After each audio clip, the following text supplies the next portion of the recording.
আজ হলো বিশ্বকর্মা পুজো আর বাবা এখানে আমাদের গাড়িটি ধুচ্ছে। তার সাথে সাথে আমি আমার সাইকেলটিও পরিষ্কার করে নিচ্ছি। আর এই দেখো আমার সাইকেল পরিষ্কার করা কমপ্লিট আর আমাদের গাড়িও পরিষ্কার করা হয়ে গেছে। আর তোমরা জানো আজ বিশ্বকর্মা পুজোর সাথে সাথে আরও একটা তিথি আছে, আর সেটি হলো হরিদাস ঠাকুরের নির্যান। আর তার জন্য মা আজ বাড়িতে করছে বাল্য সেবার আয়োজন। আমাদের বাড়িতে সেভাবে মূর্তি বসিয়ে বিশ্বকর্মা পুজো হয় না, তবে আজ হরিদাস ঠাকুরের নির্যানের জন্য কিছু বাল্য সেবা দেওয়া হচ্ছে। আর মা এখানে রান্না করছে খিচুড়ি। খিচুড়ি রান্নাও প্রায় শেষের পথে। আর জেঠি রান্না করছে চাটনি আর পায়েস। আর পাশে বসেই বৌদি পকোড়ার জন্য বেসন মাখছে। বেসন মাখার পরে মা এখানে পকোড়া ভাজতে চলে আসলো। প্রথমে ভাজছে কাঁকরোলের পকোড়া। তোমরা কেউ কাঁকরোলের পকোড়া খেয়েছো? আর তারপরেই করছে মিষ্টি কুমড়ার পাট বড়া। আর এই দেখো আমাদের পকোড়া ভাজা কিন্তু হয়ে গেছে। আর তারপরে বাবা এখানে ভোগ লাগিয়ে দিচ্ছে। ভোগ লাগানো কমপ্লিট করার পরে বাবা এখানে করছে ভোগ আরতি। আর তারপরে আমি একটা ছোট্ট থালা সাজিয়ে নিলাম।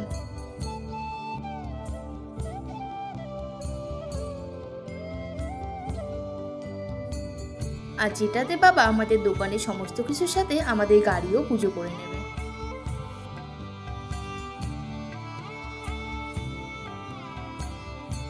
তারপরে আমি দোকানে সব যন্ত্রপাতিতে সিঁদুর লাগিয়ে দিলাম। আর বাবা এখানে সমস্ত কিছুকে পুজো করে নিল।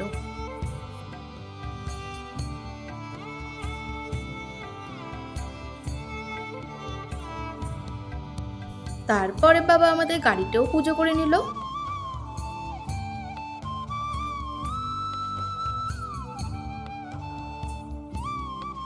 আর সাথে আমার সাইকেলটাও পুজো করে নিল।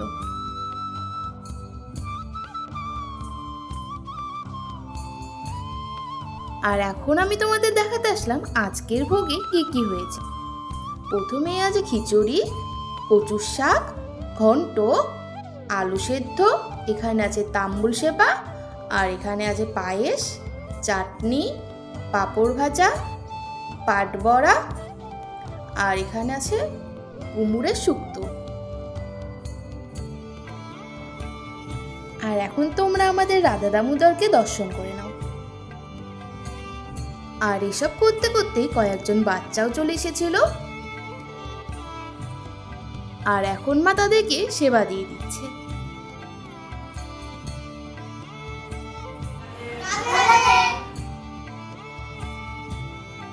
সেবা শেষে মা ওদেরকে দক্ষিণাও দিয়ে দিল। তাহলে আজকের মতো ভিডিওটা আমি এখানেই শেষ করছি। দেখা হবে নেক্সট কোনো ভিডিওর সাথে। ততক্ষণের জন্য সবাই খুব ভালো থেকো। টাটা, রাধে রাধে।